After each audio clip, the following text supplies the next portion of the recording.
देखिए, ठीक है, चलिए।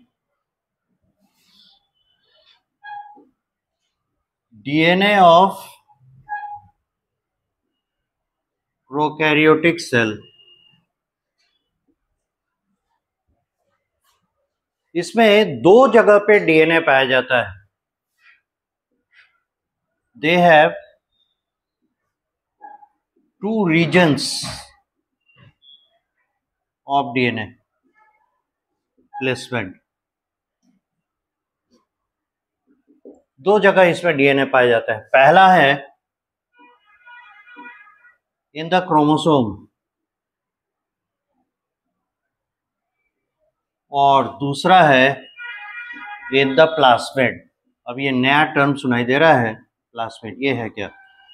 तो पहले देखिए, क्रोमोसोम में जो डीएनए रहता है उसे हम लोग कह रहे हैं उसका वो जेनेटिक मटेरियल है, वो हेरिडिटरी मटेरियल है। एक बैक्टीरिया दूसरे बैक्टीरिया में अपने स्पीसीज को बनाए रखने के लिए डेफिनेटली ट्रांसफर करेगा, ठीक है? तो ये उतना इंपॉर्टेंट है। फॉर एग्जाम्पल, अगर हम इसमें भी प्लास्मिड में भी डीएनए है, क्रोमोसोम में भी डीएनए है, तो एग्जाम्पल के तौर में अगर बैक्टीरिया को उसके प्लास्मिड से अलग कर दिया जाए, कहने का मतलब उससे सारे प्लास्मिड्स निकाल लीजिए और तब देखिए कि बैक्टीरिया सर्वाइव करता है कि नहीं। You will find that bacteria is surviving, तो जिंदा रहेगा। यानी उसके डे टू डे प्रोसेसेस में डेली की जो एक्टिविटीज हैं उन पे कोई असर नहीं पड़ेगा, ठीक है? They can survive. लेकिन आप प्लास्मिड डीएनए रखिए आगे की तरफ, प्लास्मिड डीएनए रहने दीजिए उसका, लेकिन क्रोमोसोम एक्सट्रैक्ट कर लीजिए, फिर आप देखिए बैक्टीरिया जिंदा रहता है कि नहीं। Bacteria will not survive. Reason क्या है? डे टू डे एक्टिविटीज जो रिक्वायर्ड है ना, उसके लिए जो इंफॉर्मेशन है वो रहता है उसके क्रोमोसोम में। तो प्लास्मिड पे जो डीएनए रहता है वो करता क्या है? कोई तो उसका लॉजिक होगा, क्यों वहां प्रेजेंट है।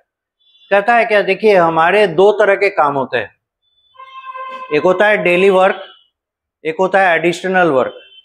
डेली वर्क मतलब ये हमारा दिनचर्या है, इसके बिना हम सरवाइव नहीं कर पाएंगे। फॉर एग्जाम्पल, जितने भी एक्टिविटीज हम लोग करते हैं उसमें सबसे इंपॉर्टेंट एक्टिविटी होता है हम अपने आप को कैसे हाइजीन मेंटेन करके रखें। सुबह उठ के हम लोग क्या करते हैं? फ्रेश होते हैं, मुंह ब्रश करते हैं, टंग क्लीन करते हैं, स्नान करते हैं, खाना खाते हैं, है ना, पानी पीते हैं जब जरूरत पड़ती है, नींद लेते हैं जब हम लोग थक जाते हैं। ये सब क्या है? ये रिक्वायर्ड एक्टिविटीज है, डेली एक्टिविटीज है, इनके बिना हम लोग जिंदा नहीं रह सकते, है ना। ये हमारे सर्वाइवल को और प्रॉपर बनाता है कि नहीं। तो इस तरह के एक्टिविटीज को कहा जाता है हाउसकीपिंग एक्टिविटी, एक तरह से समझ कि इनके बिना जैसे हाउस सही नहीं रह सकता उसी तरह इन एक्टिविटीज के बिना हम सर्वाइव नहीं कर सकते, यानी हाइजीन मेंटेनेंस। एक ये हो गया। दूसरा एडिशनल एक्टिविटीज, जैसे पढ़ना है, कुछ दिन नहीं भी पढ़े कोई काम नहीं, कोई दिक्कत नहीं है, काम चल जाता है। कहीं जाना है, नहीं भी गए, काम चल जाता है, घर ही में रह गए, एटसेट्रा। तो ये सब एडिशनल है। इसका मतलब ये नहीं कि वो नहीं करेंगे तो हम नहीं रह पाएंगे, हम जिंदा नहीं रह पाएंगे, that is not the point. उनके बिना भी हम जिंदा रह सकते हैं, पर ये एक्टिविटीज, इनके बिना हमारा सर्वाइवल प्रॉब्लमेटिक हो जाए। समझ गए? तो एक हो गया हाउसकीपिंग एक्टिविटीज, दूसरा हो गया एसेसरी। तो ऐसे इंफॉर्मेशन, अब तो हम लोग जानते हैं जीन किसे कहते हैं। तो genes are the fragments of DNA, यानी पोर्शन ऑफ डीएनए। फ्रैगमेंट मतलब टूट जाना, वो नहीं, पूरे डीएनए का वो कुछ हिस्से, उन हिस्सों में कोई इंफॉर्मेशन प्रोड्यूस करने की कैपेसिटी हो, यानी वो हिस्से आरएनए बना सकते हो, वो हिस्से कहलाते हैं जीन। समझ में आ गया? यानी पूरा का पूरा डीएनए जो है वो आरएनए में बदल नहीं जाएगा, उसका कुछ हिस्सा आरएनए बनाएगा, बाकी नहीं बनाएगा, ठीक है। तो वो हिस्से जो आरएनए बनाते हैं, why RNA is important, because पिछले क्लास में हम लोग देख चुके हैं ये RNA in the form of messenger RNA DNA में से जब निकलते हैं बन के, तो राइबोसोम के साथ मिलकर वो प्रोटीन सिंथेसिस करते हैं, है कि नहीं। ये था proteins are the required molecules that will keep the cell alive. चाहे किसी भी तरह की एक्टिविटीज हो, these are the proteins that will be required to maintain the life. For example, आप कहिएगा कार्बोहाइड्रेट और प्रोटीन का है, बिल्कुल सही, लेकिन कार्बोहाइड्रेट को ले आना सेल के अंदर, कार्बोहाइड्रेट को स्टोर करने के लिए मैसेज देना, ये सब कौन करेगा? These all activities are dependent on protein. These are protein guided activities. So for every walk of life, हर कदम पे हमें प्रोटीन की आवश्यकता है, and that is made by the indirectly DNA, directly by the RNA, and will be done over the ribosome.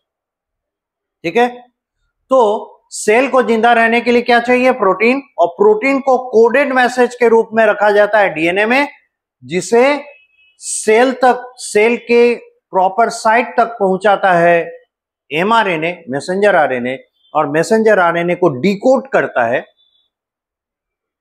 Ribosome. ठीक है, ऐसे समझ गए? अब देखिए, तो डीएनए के वो हिस्से जो आरएनए बनाएंगे, इसीलिए आरएनए का इंपॉर्टेंस आ रहा है, तो डीएनए के वो हिस्से जो आरएनए बनाने में सक्षम है आर द जीन्स। ठीक है, अब जो जीन सेल के हाउसकीपिंग एक्टिविटीज के लिए रेस्पॉन्सिबल हैं, हाउसकीपिंग समझा चुके, जिनके बिना सेल नहीं जिंदा रहेगा, वो जीन जो हाउसकीपिंग एक्टिविटीज के लिए रेस्पॉन्सिबल है सेल का, वो प्रेजेंट रहता है इसके क्रोमोसोम। ठीक है, तो बात साफ हो गई। प्लास्मिड पर कैसे जीन्स रहेंगे? ये भी डीएनए है तो ये जीन रखेगा ही, अदरवाइज डीएनए रखने का कोई मतलब नहीं। इस पर जो जीन होंगे वो एसेसरी जीन्स हैं, वो किसी पर्टिकुलर पॉइंट ऑफ टाइम पे जाके सेल को हेल्प करेगा, इसका जरूरत हमेशा नहीं पड़ेगा। राइट, जैसे फॉर एग्जांपल, अब इसका जरूरत कब पड़ सकता है? जैसे देखिए, बैक्टीरिया है, फॉर एग्जांपल ये क्लासरूम है, इस क्लासरूम में एक बेंच लगा हुआ है, इसमें चार स्टूडेंट रहने की, बैठने की कैपेसिटी है। पांचवा आ गया, कहां बैठेगा? जमीन पे तो बैठेगा नहीं वो, है ना? तो फिर वो क्या करेगा? चारों को थोड़ा सा शिफ्ट करने के लिए बोलेगा, अपने लिए जगह बनाएगा। उसी में से कोई एक दुश्मन निकल गया, तो बैठा, बीच में एक बार धक्का दे दिया, लुढ़क के गिर गया, फॉर एग्जाम्पल, दुश्मनी हो गई। अब वो मौके की ताक में है, फिर उसके साथ वो बदला लेगा, निकल रहा है, पैर लगा दिया, गिर गया, एटसेट्रा, ये सब होता रहता है। तो कहने का मतलब है क्या? इसके पास हाथ पांव है तो अपना बदला ले रहा है।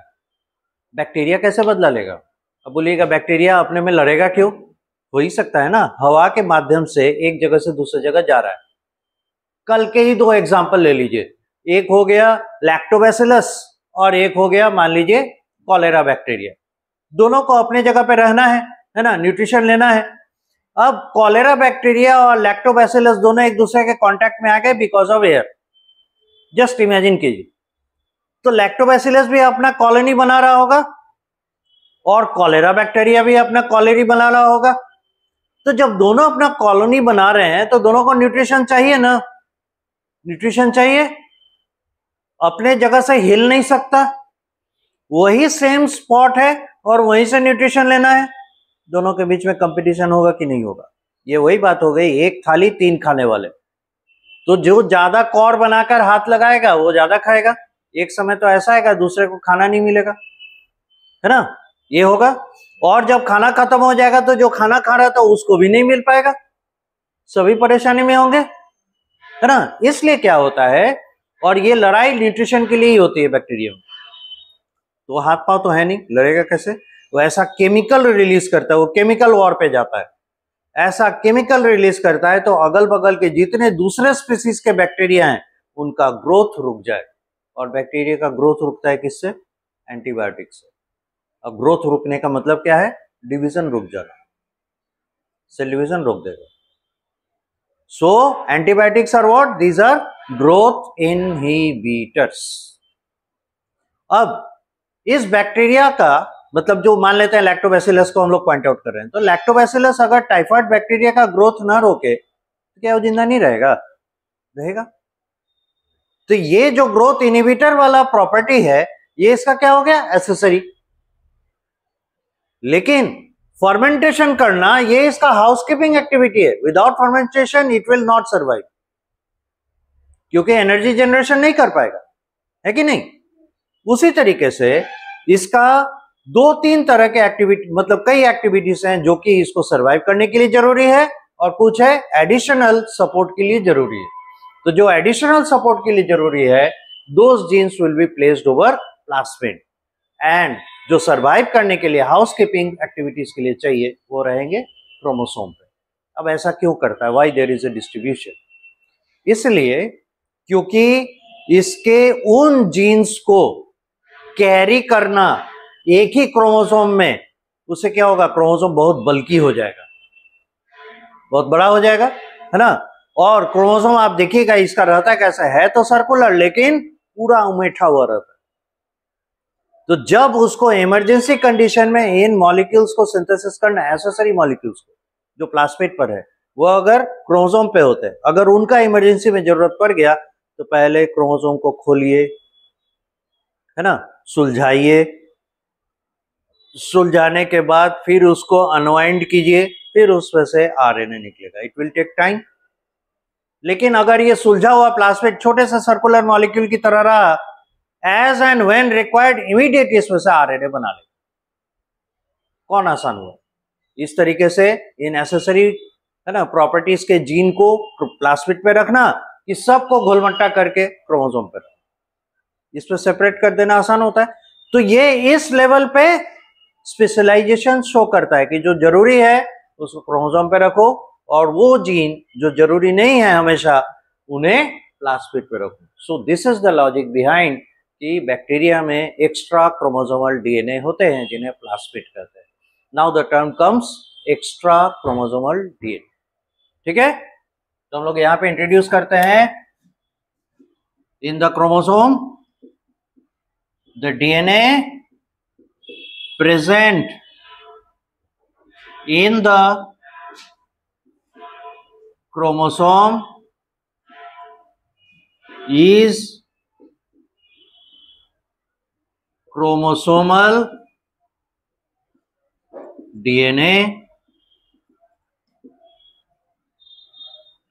It carries housekeeping genes for the survival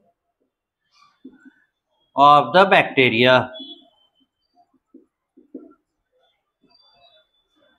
Plasmid, the DNA of a plasmid is called extra chromosomal DNA. It carries the genes which are accessory in nature and used under special conditions.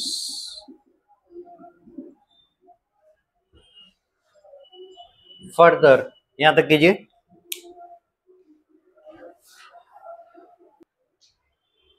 अब देखिए,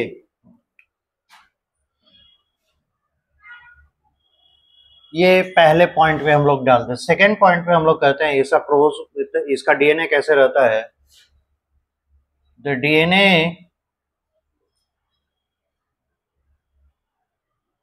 in its chromosome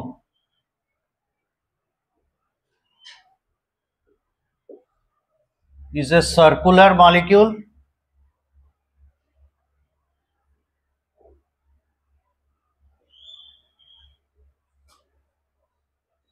quite large, मतलब बहुत बड़ा होता है, condenses in a small place, छोटे जगह पे, थोड़े से जगह पे ये रहने के लिए अपने आप को कंडेंस करता है ना, गाढ़ा बनाता है, उमेट के रखता है। This hangs by attaching itself with the mesosome. ये अपने आप को मेसोसोम के साथ एक जगह अटैच रखता है। ये तो मेसोसोम के प्रॉपर्टी में भी हम लोग देखें। और क्या, this makes the cytoplasm या cytoplasmic region where it is present look more dense,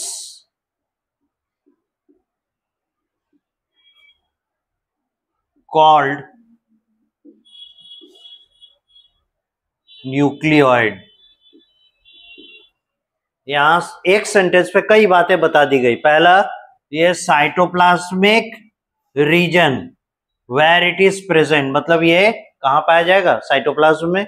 दूसरी चीज, ये उस एरिया को डेंस बना देता है, इसीलिए उसे हम लोग न्यूक्लियोइड कहते हैं, क्योंकि it is suppose that nucleus is the portion या position where the chromosome would be present.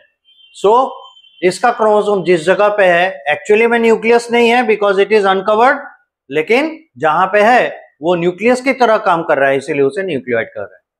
ठीक है, ये कॉन्सेप्ट है। फिर है क्या, the plasmid DNA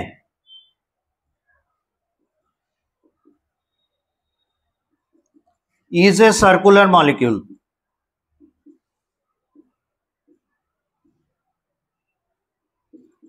Is small in size, और एक इंपॉर्टेंट चीज, both the DNA are double stranded.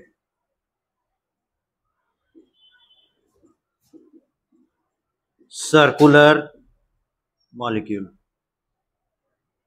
दोनों डीएनए जो है वो वृत्ताकार सर्कुलर होते हैं। ठीक है, अब दोनों के कॉम्प्लेक्सिटी अलग लेवल का है। जो क्रोमोसोमल डीएनए है वो सर्कुलर तो होता है, डबल स्ट्रैंडेड होता है, लेकिन बहुत बड़ा होता है, इसीलिए अपने आप को कंडेंस करके जहां रखता है वो न्यूक्लियोइड रीजन कहलाता है। ये प्लास्मिड छोटे होते हैं, ठीक है, और बार बार होते हैं कह रहे हैं, यानी कि एक से अधिक होंगे। ठीक, तो एक और इंपॉर्टेंट इंफॉर्मेशन आया, the chromosomal DNA is single in number, but the plasmid DNA number varies and maybe even 400 in some species of bacteria। इतने हो सकते हैं, 2, 4, 10 से लेके 400 तक इसके नंबर हो सकते हैं, पर ये डिपेंड करता है कौन सा स्पीसीज है, किस स्पीसीज में हम लोग वॉच करने की कोशिश कर रहे हैं प्लास्मिड डीएनए को, तो अकॉर्डिंगली वो मिलते हैं। ठीक है, नोट कीजिए इतना।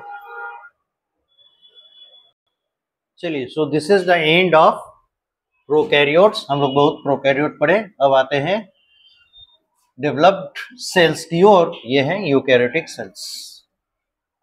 यहाँ पे एक इंपॉर्टेंट चीज आप लोग को बताएंगे, देखिएगा जूनियर क्लासेस में अगर प्रोकैरियोटिक सेल कहते हैं तो हम लोग एग्जांपल में दे देते हैं बैक्टीरिया, देखे ही होंगे।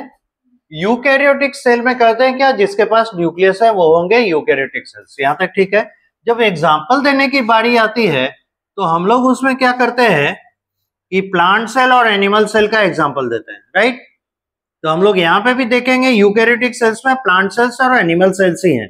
लेकिन जरा सोच के बताइए तो, जब आप एमीबा का डायग्राम ड्रॉ करते हैं या पैरामीशियम का डायग्राम ड्रॉ करते हैं, या वो भी छोड़ दीजिए, जब आप फंजाई ड्रॉ करते हैं, क्या उसमें न्यूक्लियस दिखाते हैं? दिखाते हैं। तो फिर बताइए ये कैसा लॉजिक हुआ? आप कह रहे हैं एक तरफ, मतलब किताब के बारे में बोल रहे हैं, एक तरफ बुक कहता है कि जिसके पास न्यूक्लियस होगा वो होगा यूकैरियोट, और एग्जाम्पल देने की जब बारी आती है तो प्लांट सेल और एनिमल सेल से डन कर देते हैं, इनको शामिल नहीं करते, है ना। एक यहां पे ट्विस्ट है, बात क्या होती है, तो आइए पहले यूकैरियोटिक सेल्स को समझे।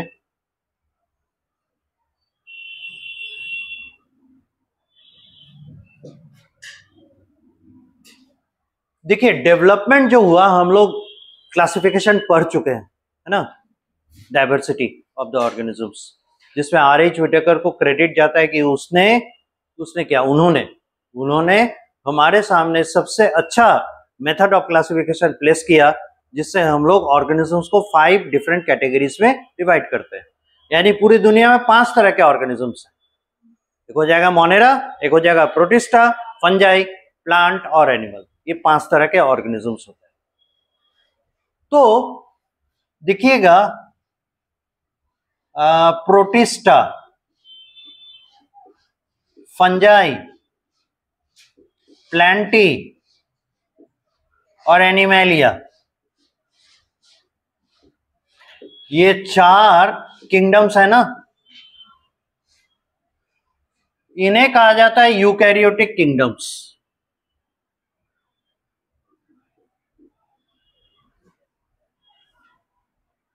ठीक है, तो फिर एग्जांपल में प्लांटी और एनिमेलिया ही केवल क्यों, उसके पीछे रीजन है। इस यूकैरियोटिक किंगडम में, है ना, इन चारों में प्रोटिस्टा जो है वो है सिंगल सेलुलर यूकैरियोट्स, ये कहते हैं हम लोग, ठीक है। फंजाई को कहते हैं multi cellular loosely organised into tissue eukaryotes, ये कहते हैं। और इनको कहते हैं,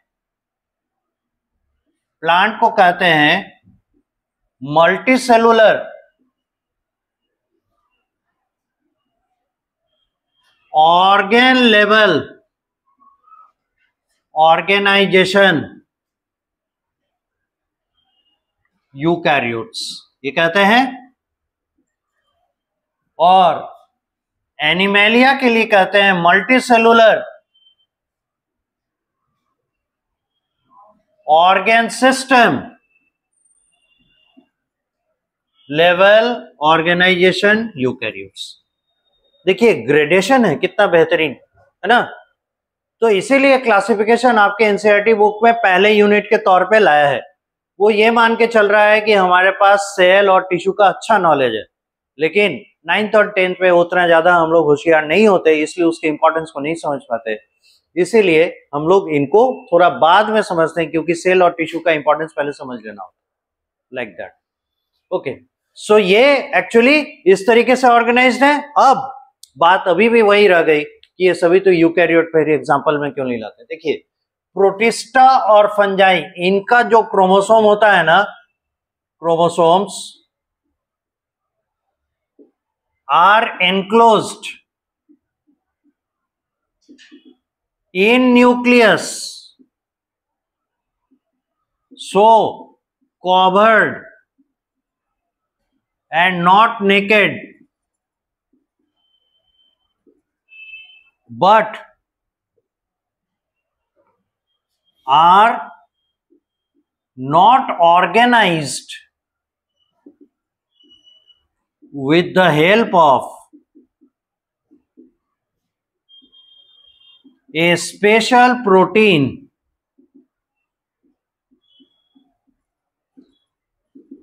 हिस्टोन प्रोटीन।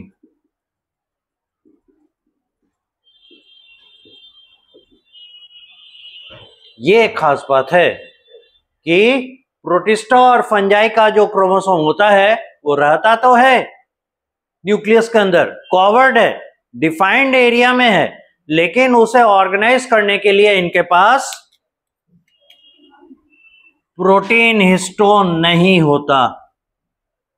इसीलिए इन्हें यूकैरियोट में एक थोड़ा लोअर तबके का कैटेगरी दिया जाता है, इन्हें कहते हैं मेसोकैरियोट। So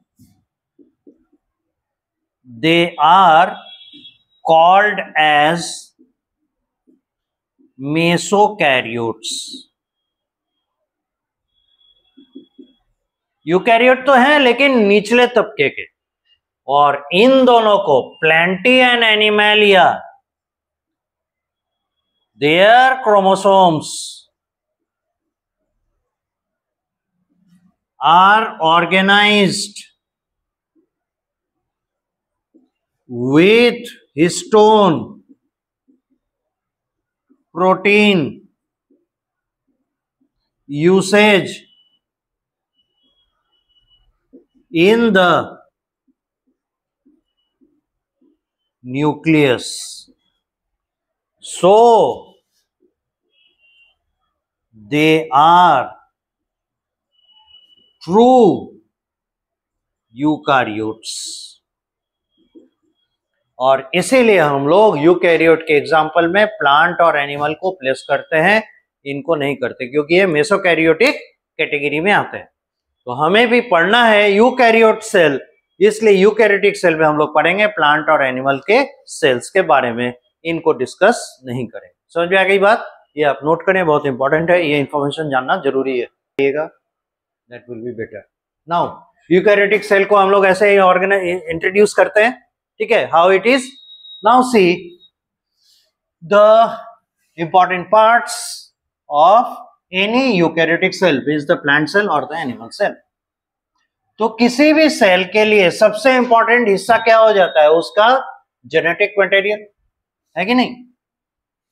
लेकिन ये हम अगर सोचें कि अगर न्यूक्लियस नहीं होगा तो सेल जिंदा रहेगा या मर जाएगा, तो हम लोग कहते हैं कि इमीडिएट तो नहीं, लेकिन हाँ मर जाएगा जरूर। लेकिन एक पार्ट और है किसी भी सेल का, वो है उसका साइटोप्लाज्म या प्रोटोप्लाज्म। और इसका इंपॉर्टेंस क्या है कि हम लोग कहते ही हैं इसके बारे में, it is the living part of a cell. तो अगर न्यूक्लियस रहने देते हैं और साइटोप्लाज्म या प्रोटोप्लाज्म को खींचकर बाहर निकाल देते हैं, तो आपको क्या लगता है सेल जिंदा रहेगा? वो इंस्टेंटली मर जाएगा, it will die instantly, because जो एक्टिविटीज हैं वो मेडिएट होता है प्रोटोप्लाज्म के थ्रू। न्यूक्लियस तो रेगुलेट करता है। जैसे फॉर एग्जांपल ये फैन है, ये फैन घूम रहा है, इसमें दो चीज है, एक है रेगुलेटर और एक है स्विच। स्विच ऑन ऑफ करते हैं तो करंट आता है, करंट नहीं आता। और रेगुलेटर क्या करता है? घटाता है, बढ़ाता है, करंट फ्लो को बढ़ाएगा या घटाएगा, है ना? अगर घटा दिया, कैसे घटाएगा? रेजिस्टेंस बढ़ा के। तो क्या होगा? पंखा धीमे घूमेगा।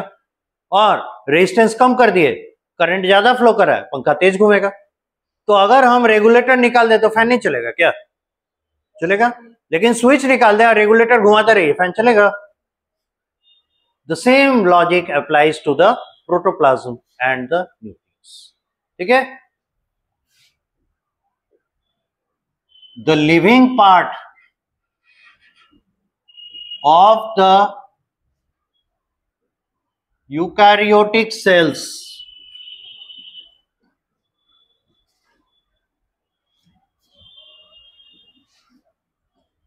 is its प्रोटोप्लाज्म या साइटोप्लाज्म, जो आप कहें।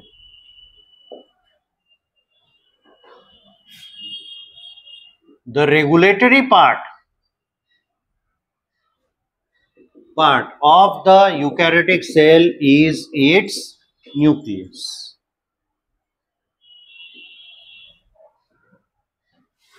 Second number point. थर्ड, पहला जो आप लिखे हैं यूकैरियोट और प्रोकैरियोट, यूकैरियोट और मेसोकैरियोट, ये सब जो डिस्टिंक्शन, उसको ऑल टुगेदर पॉइंट नंबर 1 कर लीजिए। Now the cell can remain alive without nucleus। Example दीजिए तो।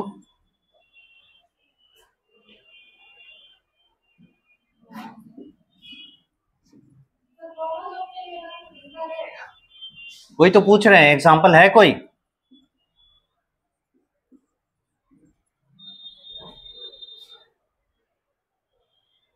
पूरा सर्कुलेटरी सिस्टम पढ़ गए साहब लोग, लेकिन आरबीसी का नाम नहीं याद आता है।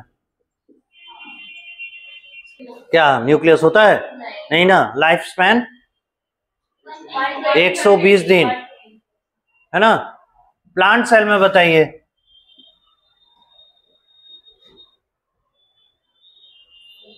पूरा टिश्यू पढ़ गए लोग, लेकिन फिर भी सीव, ट्यूब, मेंबर नहीं याद है। किसका हिस्सा है?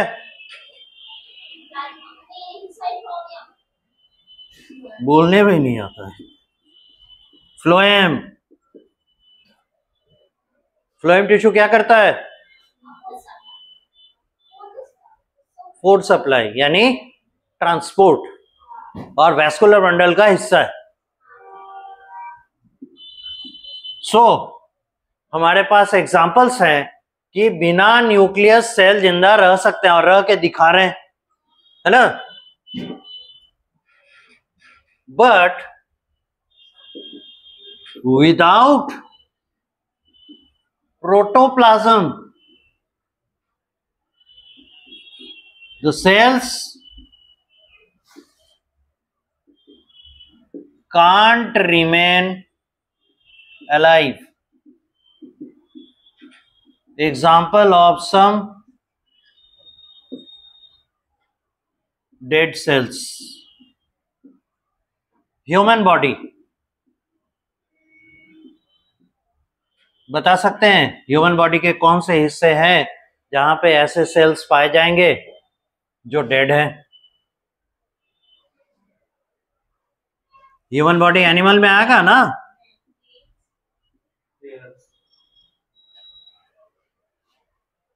सेल है क्या? आउटग्रोथ है?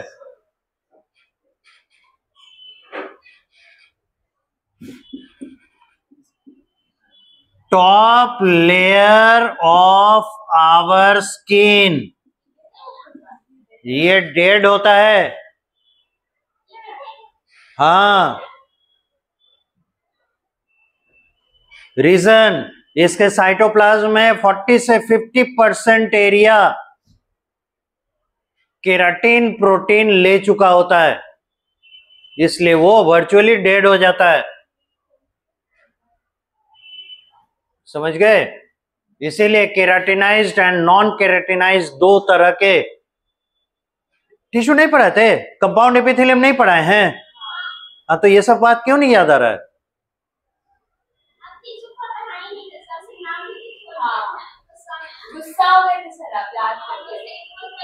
ओ, तो आप लोग डिजर्व करते हैं, आप लोग डिजर्व करते हैं। बताइए, इतने मेहनत के साथ हम पढ़ाएं और हमको एप्रोप्रिएट रिप्लाई ना मिले, कौन सा ऐसा शख्स है जो गुस्सा नहीं करेगा? बिल्कुल करेगा। सो इसीलिए आप लोग वहां पे मिस किए ये बात। वो इस बात का तो बार बार एहसास दिलाना है, हम भूल गए। Okay, so top layer of the human skin is dead. ठीक है, ये डेड लेयर होता है। और अगर हमें प्लांट में एग्जांपल देना है तो एग्जैक्टली जाइलम में भी क्या? पैरेनकाइमा छोड़ के ट्रैकेड, वेसल, फाइबर डेड है। ट्रैकेड, वेसल, फाइबर्स ये डेड है, और इसमें साइटोप्लाज्म का नामो निशान नहीं होता। So they are dead, but they are still existing because they are required for the mechanical support and transport of water and mineral. और जरा सोचिए, अगर लाइव सेल के बगल से मिनरल गुजर रहा होगा, ये लिविंग सेल है, ठीक है, यहां साइटोप्लाज्म है, और इधर से हाई कॉन्सेंट्रेशन ऑफ सॉल्यूट है, और ये मूव कर रहा है। सॉल्यूट है किस में? सॉल्वेंट में, यानी वाटर में। क्या ये सेल इस मूवमेंट को टॉलरेट करता? एक तो जवाब आया सही, नहीं करता। पर क्यों? बिल्कुल, वाटर का मूवमेंट इधर उधर होने लगेगा। इधर क्या हो गया, इम्प्योरिटी भर गया और इधर प्योरिटी ज्यादा, तो ये सेल क्या हो जाएगा, डिहाइड्रेट हो जाएगा, वाटर लॉस कर जाएगा, ये श्रिंक कर जाएगा और ये मर जाएगा। तो जब इस ट्रांसपोर्ट के लिए सेल्स को अपनी कुर्बानी देनी ही थी, तो why not keep the cells dead in this tissue. This is the reason why for transport of water and mineral the plants have designed the tissue which is dead. समझ में आया? This is the logic. बनाइए, यहां तक लिखिए, आइए यहां पे स्ट्रेस से बाहर निकले और सेल की दुनिया में आइए।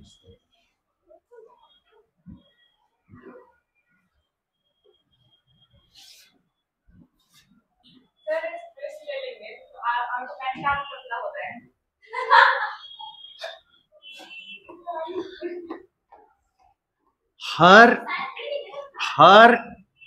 एक्शन का रिएक्शन होता है।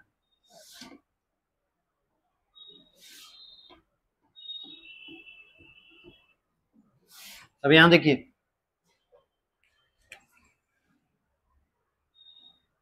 यूकैरियोटिक सेल्स, इसको हम लोग 3 पार्ट में बांट के पढ़ते हैं। पहला हो गया बाउंड्री, दूसरा हो गया cytoplasm and division of labour,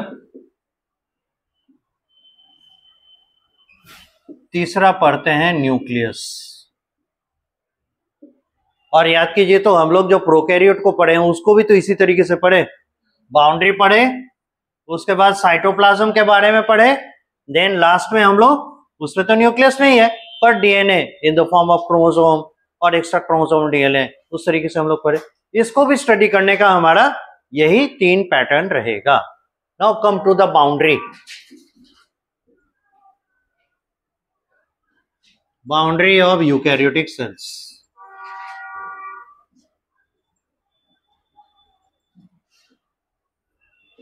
Number 1, plant cells have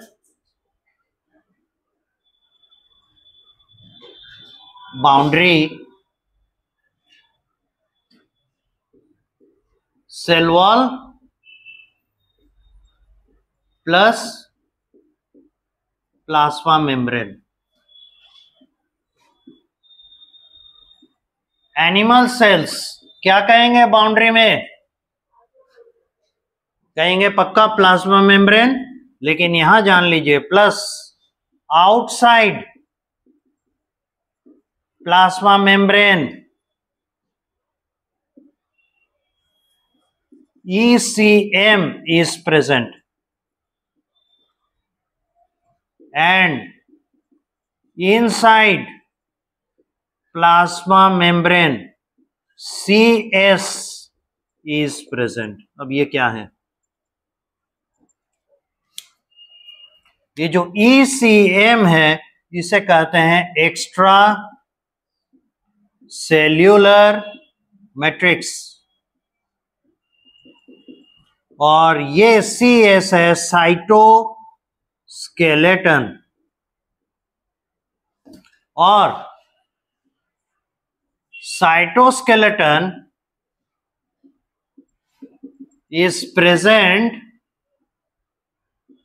in plant cells also.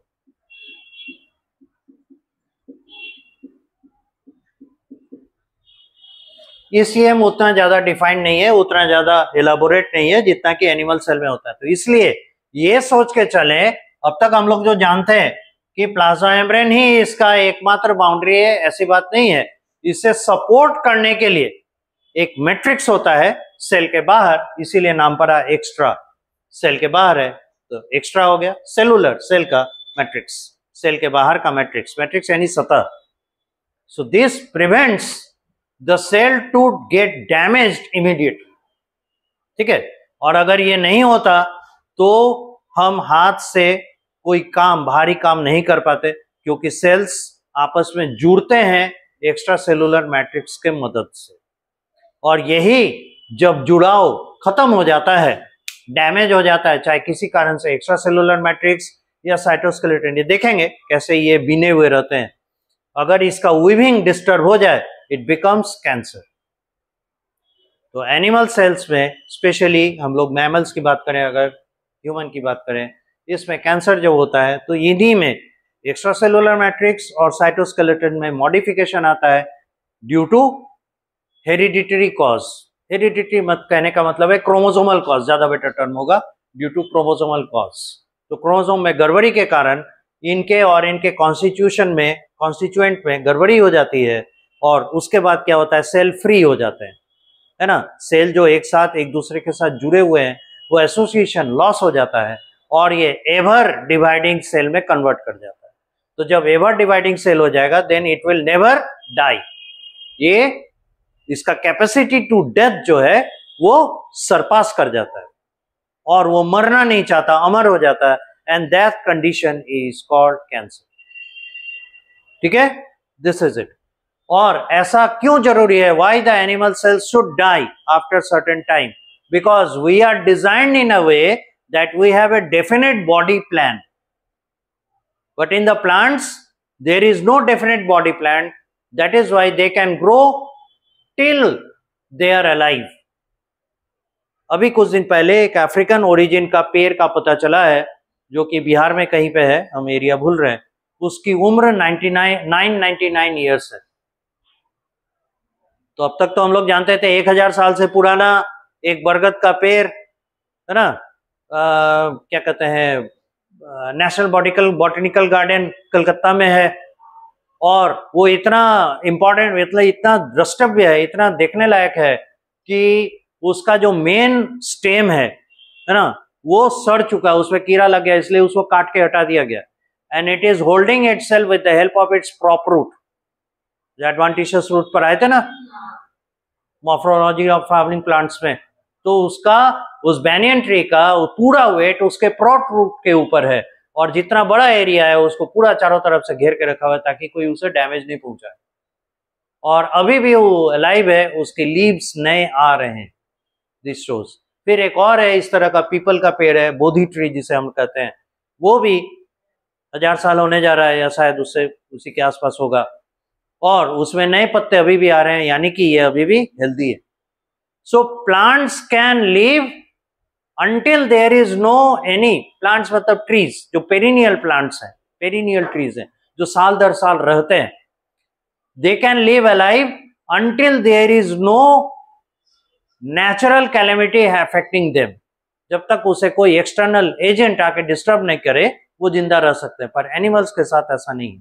They have a definite body plan, और उस डेफिनेट बॉडी प्लान को अटेन करने के लिए they have to keep their cells dying, and this is the reason कि अगर किसी का स्पाइनल कॉर्ड डैमेज हो जाता है इरिपेयरेबल, ब्रेन डैमेज हो जाता है रिपेयर नहीं होता, है ना, हार्ट डैमेज हो गया रिपेयर नहीं होता, तो फिर हार्ट के अटैक के बाद आदमी जिंदा कैसे रहता है? हार्ट बहुत एडजस्टिंग टिश्यू है।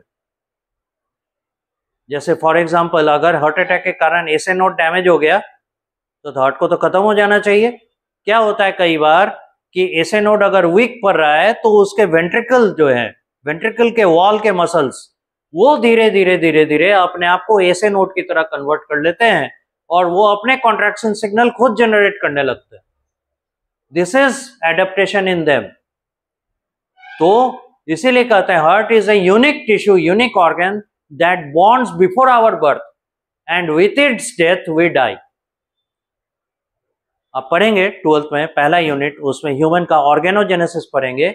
तो after fertilization by 20th day heart forms, और हमारा जन्म कब होता है? After fertilization 9 months it takes to get our birth, but it becomes in existence just after 20 days of fertilization. So see, it is older than us and it dies with us, or we die with it. So animals के, है ना, different जो organs है बहुत ही complicated है। जो बात आपको बार बार बोल रहे थे कि क्यों जो बहुत ज्यादा divergent है, बहुत complicated है, वो एनिमल मतलब zoology में रखा गया, because it is a complicated science, it is an interdisciplinary तो नहीं कहिए, लेकिन हाईली कोऑर्डिनेटेड साइंस, बहुत सारी चीजें इसमें मिलकर तब जाके ये है ना एक्चुअल इफेक्ट और इसके एक्शंस हम लोग को समझ में आते हैं। वो प्लांट्स में comparatively simple level of life है, राइट।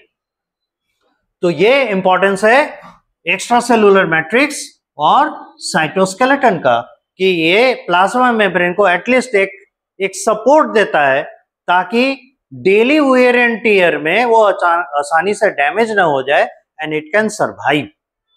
समझ में आया? नोट कीजिए यहां तक।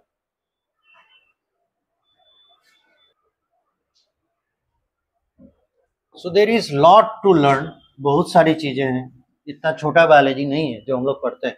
ये तो एबीसीडी है, बार बार इसीलिए हम कहते हैं आप जो अभी पढ़ रहे हैं ना, आपको लग रहा है बहुत पढ़ रहे हैं, ये दरअसल अल्फाबेट्स है, एबीसीडी है।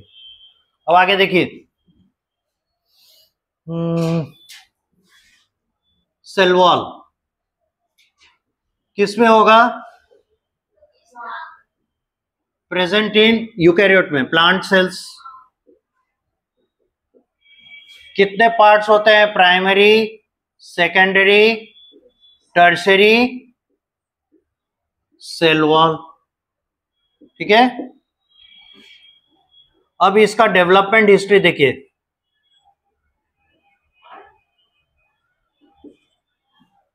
After cell division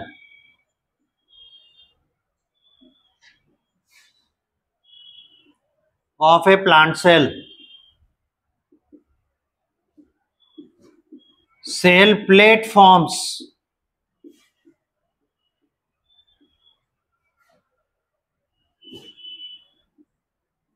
called middle lamella।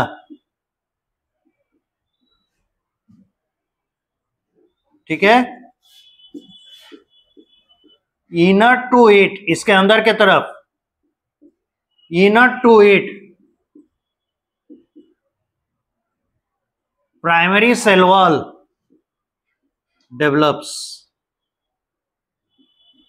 Middle lamella से अंदर के तरफ, जैसे ये एक प्लांट सेल है ना, ये डिवाइड किया दो डॉटर सेल्स में, ये बीच में सेल प्लेट बना।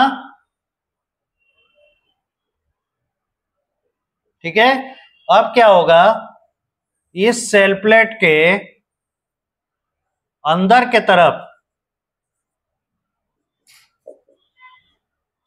इस साइड और इस सेल में इस साइड, ये क्या बनेंगे?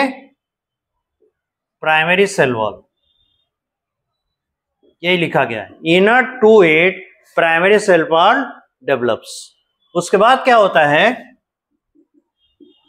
Letter on it is replaced with thick, tough secondary cell wall।